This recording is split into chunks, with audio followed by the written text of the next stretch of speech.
Hello বন্ধুরা, good afternoon. কেমন আছো তোমরা সব? আশা করি তোমরা সবাই ভালো আছো। আর আমি এখন খুব ভালো আছি। মেনকা মণ্ডল চ্যানেলে তোমাদের অনেক অনেক স্বাগত আর অনেক অনেক ওয়েলকাম। আবার একটা নতুন ভিডিওর সঙ্গে তোমাদের স্বাগত।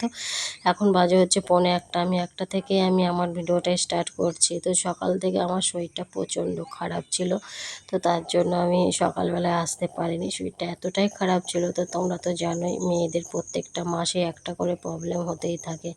প্রত্যেক মাসে যে প্রবলেমটা হয় তোমরা তো সবাই, তোমাদের জানা অজানা নয়। তো আমার এতটাই শরীর খারাপ লাগে যে মাসের প্রত্যেকটা মাসেই আমার ভয় লাগে, জানো তো। যে আমার প্রচণ্ড শরীর খারাপ লাগে, প্রচণ্ড, যেটা তোমাদের বলে বোঝাতে পারবো না। ঠিক আছে, তাও সেই কষ্ট মষ্ট করে উঠে কাজগুলো হাতে হাতে করে নিচ্ছি। তো আমার তো আর করে দেওয়ার মতো কেউ নেই বলো, আর আমার কষ্ট বোঝার মতো কেউ নেই যে আমার কষ্টগুলো সব কিছু একাই করতে হয়, সব কিছু একাই সামলাতে হয়। তো আর কি বলবো, তোমাদের কষ্ট যদি বোঝার হতো তাহলে বুঝলে আমার এত হয়তো এই কথাগুলো হয়তো তোমাদের বলতে হতো না, অন্য কথা বলতাম আর কি। তো যাই হোক, নিজেকেই যখন করতে হবে তাই ঝটপট করে উঠে পড়লাম। আর দুনিয়ার বাসন জড়ো হয়েছে, সেইগুলো এখন ধুচ্ছি। তো বাসন ধোয়াটা, জামা কাপড় কাচাটা আমি দুদিন এখন আগের দিনও জামা কাপড় কেচেছি, কিন্তু আজকে আমি আর পারছি না। আজ কিন্তু জামা কাপড় কাচা ছিল, প্রত্যেকটা দিনই আছে, কিন্তু আমি আজকে ছেড়ে দিলাম। আজকে কোমরটা আমার এতটাই ব্যথা করছে, এতটাই অস্বস্তি লাগছে যে আমি তোমাদের বলে বোঝাতে পারবো না। সকাল থেকে আমি উঠতে কোনো রকম ভাত রান্না করে, কোনো সবজিটা রান্না করে আমি শুয়েছিলাম। আর হচ্ছে আজকে আমি ঘুম থেকেও লেটে উঠেছি, অনেকটাই লেটে উঠেছি। শরীর ভালো ছিল না, রাত্রেবেলা পায়ে যন্ত্রণা, কোমরে যন্ত্রণার জন্য ঘুমাতে পারিনি। সারাটা দিনই তো এই পা দুটোর ওপরেই চলছি বলো, আর কত লোড নেবে। সারাটা দিন বসতে টাইম পায়, একটুখানি খেতে যদি টাইম পাই, শুতে হয়তো 5 মিনিট পেলাম, তারপর আবার লাফ দিয়ে উঠে গিয়ে রাতে রান্না। আজকেও দেখো না, সকাল থেকে উঠে যে কাজ শেষ না হওয়া পর্যন্ত, এখনও ভাত খাবো কি। সকালবেলা রুটি করেছিলাম, তাই রুটি খেয়েছি বলেই একটু করতে পারছি, নড়তে চড়তে পারছি, না হলে সেটাও পারতাম না। তো আমি এবার ঠিক করেছি কি বলো তো, সকালবেলা কাজের জন্য আমি তো খেতে পাই না, তো সকালবেলা উঠে আমি আগে কিছু খেয়ে নেবো। খেয়ে নিলে কি বলো তো, আমি একটু কাজ করতে আমার এনার্জিটা থাকে, না হলে তো সারাদিন কাজ করতে করতে তো খাওয়ার টাইমই হয় না। তো বেশি প্রবলেম হচ্ছে বাসন ধোয়াটা। যাই হোক, বাসন ধোয়া কমপ্লিট করে নিয়েছি। আর আমি আগের থেকে গায়ে জল ঢেলে রেখেছিলাম, খুব গরম লাগছিল আর অস্বস্তি ভাব লাগছিল, তাই জন্য গায়ে জল ঢেলে রেখেছিলাম। তো ভালো করে তোমার ওই সাবানটাও মাখা হয়ে গেছে, শুধু ফেস ওয়াশটা মুখে একটু নেব, ব্যাস, তাহলেই হয়ে যায়। চানটা হচ্ছে মেন। আর এখন যদি স্নান না করি, একটু পরে আসবে বৃষ্টি। মেঘে যা ডাকাডাকি করছে, ভালোই ডাকাডাকি করছে। প্রত্যেক দিন এখন একটাই টাইম হয়ে গেছে, দুপুরের পর বৃষ্টি। তো দুপুরের পরে চান দান করে আমি যেই জামা কাপড়গুলো মেলছি, তারপরে আসছে বৃষ্টি। বৃষ্টি এখন একটা টাইম হয়ে গেছে, দুপুরের পর পর। যাই হোক, চান দান করে অল্প কিছু খেয়ে নেবো। আর তোমাদের দাদাভাই আজকে দোকানে যায়নি, ও একটু কাজের জন্য একটু বাজারে গেছে, একটু এমার্জেন্সি কাজ আছে তার জন্য। আর আমিও এদিকে তাড়াতাড়ি করে গুছিয়ে বাগিয়ে নিয়েছি, এলেই বলবে ভাত খেতে দাও, বুঝেছ, তার জন্য একটু তাড়াহুড়ো করছি। যাই হোক, ফাইনালি আমার চান পুরো কমপ্লিট হয়ে গেছে। দেখো আমি পুরো রেডি হয়ে বসে গেছি, চুলটা আঁচড়াবো। আর আমাকে দেখো পুরো পাগলি পাগলি মনে হচ্ছে। চুলটা একটু আঁচড়ে নিই। আমি ঠিক করেছি এবার পুজোর সময় আমি চুলটা পুরো কেটে দেবো। আমার আর ভালো লাগছে না, আমার চুলের জন্য আমার একদম অস্থির লাগছে, মনে হচ্ছে চুলটা আমি কেটেই দিই। তার কারণ হচ্ছে এই চুল আঁচড়ানো, চুল গোছিয়ে বাঁধা আমার আর ভালো লাগছে না। মনে হয় চুলগুলো ছোট থাকলে বেশ ক্লিপ লাগিয়ে রেখে দেবো ওপরে, ওইটাই ভালো হবে। তো যাই হোক, আমি আমার একটু চুলটা একটু আঁচড়ে নিই। চুলটা তো বাঁধা ছিল কালকে সারা রাত। আর আমি না কি করেছি বলো তো, আগের দিনও চুল বাঁধিনি, কালকে রাত্রেবেলা চুলটা বেঁধে রেখেছিলাম। আর এখন আমাকে দেখো কত একদম পাগলি লাগছে, মুখটা শুকনো শুকনো লাগছে। শরীরটা খারাপ হলে, শরীরটা খারাপ থাকলে মুখটা একটু শুকনোই লাগে, তাই না?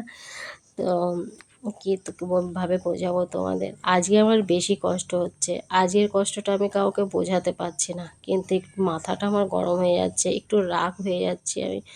আজকে যে আমার কী কষ্ট হচ্ছে সেটা আমি কাউকে বোঝাতে পারছি না। আজকে যদি আমি সারাটা দিন আমি শুয়ে থাকতাম, সারাটা দিন আমাকে কেউ ডিস্টার্ব করতো না, আমাকে রান্না করতে যেতে হতো না, আমাকে শোয়া মানে রান্না করে কেউ খাওয়াতো, আমি শুয়ে থাকতাম আজকে সারাটা দিন, আমার আজকে একদম নড়তে চড়তে ইচ্ছে করছে না। যেরকম কোমরে যন্ত্রণা করছে সেরকম পায়ে যন্ত্রণা করছে, কিন্তু কি করব বলো, করতে হবে। আমার তো উপায় নেই, আমার তো রবিবার নেই, আর আমার তো ভালো লাগলে আমি তো শুয়ে থাকতে পারবো না যে আমাকে কেউ কাজটা করে দেবে, ভাতটা মুখের সামনে এনে দেবে, সব আমাকে নিজেকেই করতে হবে। এই কষ্টটা যে আমি মানে কি বলবো, মানে কষ্টের আমার কোনো শেষ নেই। কপালটাই আমার খারাপ জানো তো, ভগবান আমার কপালে কোনো সুখ লেখেনি, তার জন্যই তো এই অবস্থা। কাজ করতে হবে, কাজ করলে ভালোবাসা আছে, কাজ না করলে ভালোবাসা নেই। সবাইকে দিলে ভালোবাসা আছে, সবাইকে না দিলে ভালোবাসা নেই। তোমার কষ্টের কথা তুমি কাউকে বলতে পারবে না, কষ্টের কথা যদি বলো তাহলে ভাববে যে কিছু একটা ব্যাপার আছে নিশ্চয়ই, তার জন্য এরকম করছে। নিশ্চয়ই কিছু অন্য কাউকে খুঁজে পেয়ে গেছে, তার জন্য এরকম করছে, রাগ দেখাচ্ছে। কিন্তু তোমার রাগের পেছনে যে কতটা কষ্ট লুকিয়ে আছে সেটা তোমাকে কেউ বুঝতে চাইবে না, কেউ না, তাতে নিজের স্বামীও বুঝবে না। যখন তোমার স্বামীকে রাগ দেখাবে তখন বলবে ওর হয়তো কোথায় কিছু পেয়ে গেছে তার জন্য রাগ দেখাচ্ছে, ওর হয়তো কোনো প্রবলেম হচ্ছে আমি বাড়িতে আছি বলে তার জন্য রাগ দেখাচ্ছে। কিন্তু না, সে কিন্তু বুঝলোই না যে আমার কষ্টটা। অতএব কাউকে প্রকাশ করার কোনো দরকার নেই যে তোমার কতটা কষ্ট হচ্ছে। কষ্ট বোঝার মতো কেউ নেই, কষ্ট দেওয়ার মতো আছে। কষ্ট বোঝার মতো যদি কেউ থাকতো না তাহলে আমাকে মুখে বলতে হতো না আমাকে এত কষ্ট হচ্ছে, ভালো লাগছে না। সে মুখ দেখেই বুঝতে পারছে তো যে না, এত কষ্ট। তাহলে তোমাদের এর আগেও বলেছি, ভালোবাসার মানুষের অভাব নেই, কিন্তু ভালো করে দেখে রাখা, ভালো রাখার দায়িত্ব রাখা, এসব মানুষের অভাব আছে, বুঝেছ? ভালো তো সবাই বাঁচতে পারে, ভালো কজন রাখতে পারে। হ্যালো বন্ধুরা, কি বলবো এখন, গুড ইভিনিং বলবো না গুড মর্নিং বলবো, গুড নাইট বলবো, মর্নিং বলবো, বলছি কোনটা বলবো এখন বলো। তার কারণ হচ্ছে কি বলো তো, দাঁড়াও, হাতে ধরে রাখতে পারছি না, মোবাইলটা স্ট্যান্ডে লাগাই। আজ যে কাজের শেষ নেই, ঠিক আছে। সকালে উঠেছি বেলা করে ঘুম থেকে উঠেছি, তখন একবার রান্না হয়েছে, তারপর আবার কি হয়েছে, বেলা করে উঠেছি, সেই কাজগুলো করতেই আমার 12টা 1টা বেজে গেছে। দেড়টা 1:45 বাজে আমি চান করেছি যখন। তো তখন কি করে আসবো, তখন আবার তোমাদের দাদাভাই দোকানে যেন একটু কাজে গেছিলো, বাড়িতে এসেছে। আর শরীরের কন্ডিশন তো খুব ভালো না, আমার ভালো লাগছে না, কাজগুলো করতেও ভালো লাগছে না, আস্তে আস্তে করছি। আমি তো সব দিন বলিনি ভালো লাগে না কাজ করতে, কাজগুলো তো করি। তো আজকে আমার সব কিছু লেট হয়েছে। তারপরে গেল, খেলাম কটা অল্প করে, খেয়ে তারপরে খেয়ে উঠে আমি আধ ঘন্টার মতো শুয়েছি, তাও শুই নাই বললেই চলে, আধ ঘন্টার মতো ঘুমায়ও নাই। সেই সকালে উঠে এই কাজগুলো করে যাচ্ছি। তারপরে মানে কিছু শর্ট ভিডিও করলাম ইউটিউবের জন্য, করেই হ্যাঁ করেই আমি রান্না বসিয়েছি, রাতে রান্না কাবলি ছোলা ভিজিয়ে রেখেছিলাম 2 ঘন্টার মতো। এবার কাবলি ছোলা কি করেছি, প্রেশার কুকারে সিটি দিয়ে নিয়ে এবারে মশলা করতে শুরু করেছি। মশলাগুলো করলাম, মশলাগুলো করতে মনে হয় না আধ ঘন্টা লেগে গেছে। সেইগুলো করে শিলনোড়াতে বেটে রান্না করে কাবলি ছোলা দিয়ে আজকে ছোলার ডাল দিয়ে করেছি, মানে ছোলার ডাল দিয়েছি অল্প আর কাবলি ছোলা রান্না করেছি। সেই করতে করতে তারপরে শুধু রান্না করলেই তো হয় না, তার বাসন আছে ধোয়া, সেগুলো ধুয়েছি। মানে পা দুটো আমার সারাদিনে আজ এক জায়গায় হয় না, ঠিক আছে। সারাটা দিন পাগুলো চলছে, আবার বলা যাবে না, আবার কিছু বলা যাবে না যে আমার পা চলছে, কাজ করছে, রাগ কিছু বলাও যাবে না, রাগ দেখানো যাবে না, তাহলে আবার অন্যরকম হয়ে যাচ্ছে, বুঝেছো। তো রান্না করে উঠেছি, তারপরে এই করতে করতে বাসন ধুলাম, সন্ধে হলো, চা করলাম, খেলাম। এখন 8:22 হয়ে গেছে। হ্যাঁ, তো রান্না করে রেখেছি, এখন করা হলে রুটি করবো।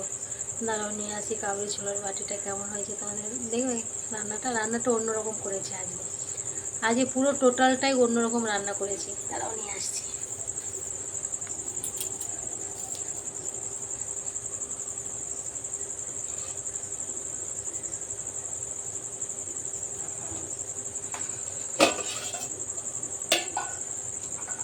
দেখো আজকে রান্না, দাঁড়াও দেখাই। দেখো আজকে রান্না, এটা হচ্ছে কাবলি ছোলা, কাবলি ছোলা আর ছোলার ডাল, বুঝেছ? কাবলি ছোলা, ছোলার ডাল মিক্সচারে, না মিক্সচারে বলছি, প্রেশার কুকারে সিটি দিয়ে নিয়েছি। কাবলি ছোলাটা আর ছোলার ডালটা একসাথে মিক্সিতে বলছি, প্রেশার কুকারে সিটি দিয়ে তারপরে মশলা করে গ্রেভি করে রান্না করেছি রুটি দিয়ে খাওয়ার জন্য। পুরো গ্রেভি হয়েছে, দেখেছো? সব রকম মশলা দিয়েছি। তার মধ্যে কি দিয়েছি জানো? সাদা যে তিল হয় না, সাদা তিল বেটে পোস্তর মতো করে, মানে অনেকে পোস্ত দেয়, আর আমি সেই সাদা তিলগুলো দিয়েছি। সাদা তিল বেটে মশলার সঙ্গে খুব সুন্দর করে মশলাটাকে তৈরি করেছি। তারপরে সেদ্ধ করা কাবলি ছোলাটা ওর মধ্যে দিয়ে দিয়েছি, বেশ হয়েছে। তারপরে যে নামিয়ে নিয়েছি, বেশ সুন্দর গ্রেভি হয়েছে, দেখেছো? আমি খাইনি, মনে হচ্ছে তো ভালোই টেস্ট হয়েছে। নিজের মতো করে আজকে রান্না করেছি, দেখলে রান্না আমার। আর আমি এই যে পার্টিতে করে নিয়ে এসেছি খাওয়ার জন্য।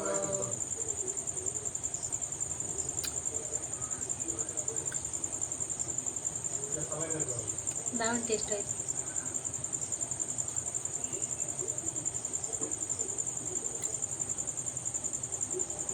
আমি রান্না করে আমি বলছি।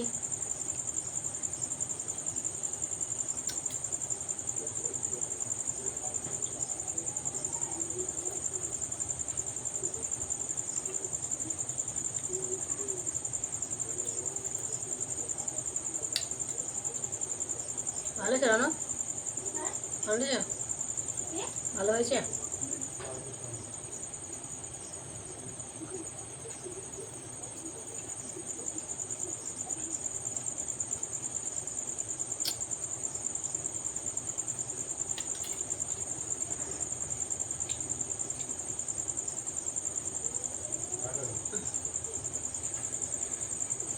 ভালোই হয়েছে, টেস্টি।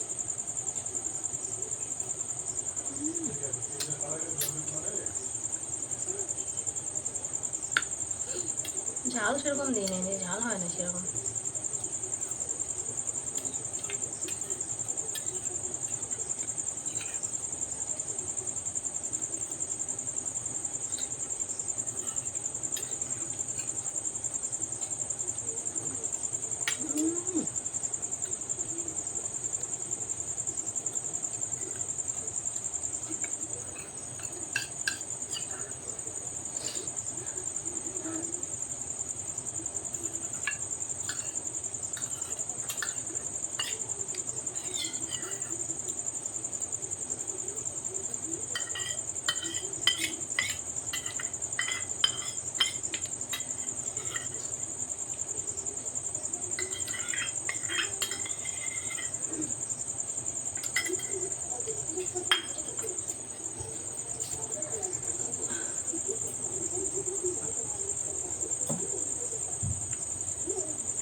ভালোই খেলাম, ভালোই লাগলো, ঝাল ঝাল, বুঝেছ? আমি আজকে রান্নাঘরেই বসে আছি, কেন জানো? ঘরে আমার চান্স নেই, ডিস্টার্ব হচ্ছে ঘরে গেলে। তো আমি খেয়ে শুয়ে পড়বো, ভালো লাগছে না, একদম ভালো লাগছে না শরীরটাও।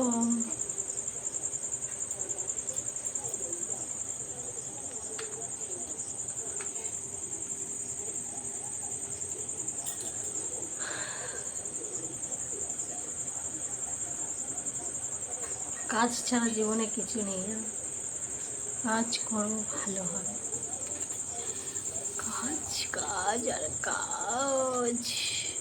নিচে রাখ, ওই ঘরেই রাখ, ঘরেই রাখ।